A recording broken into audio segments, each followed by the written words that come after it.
between Manitoba Hydro and the federal government of Nigeria for the transmission company of Nigeria. You know that the management contract is for a period of 3 years at the first instance, may be extended to 5 years.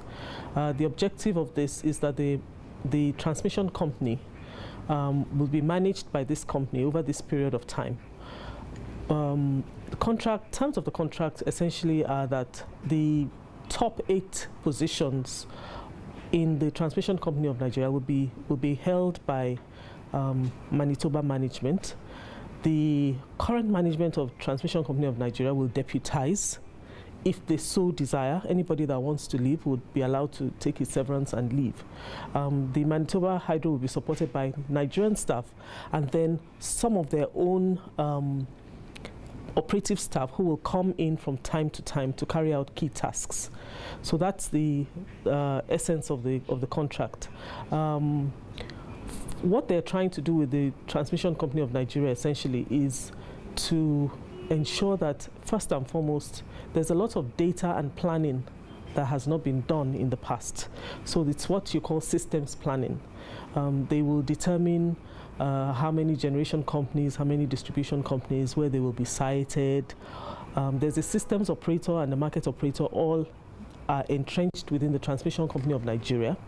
The planning, what it does is that if an independent power producer wants to come to Nigeria, that plan will tell him what are the possible sites for which you can put a generation plant, for instance.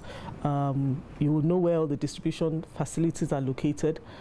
It's really just to bring order to the way transmission, because transmission is very critical to the supply of electricity in the country. So that's what they are supposed to do. Project management to ensure that the contracts that are currently ongoing are better managed than they were in the past, and just to ensure that the transmission company of Nigeria is able to wheel all the power that the generation companies provide to the distribution companies so that they reach our homes. Now, the deadline for the submission of bids for the power companies expired this week. Can you review the process, and are we still on track to sell the power companies by October? Yes, indeed we are. On the 17th of July, the bids for the generation companies were received. On the 31st of July, we're expecting the bids for the distribution companies to be received.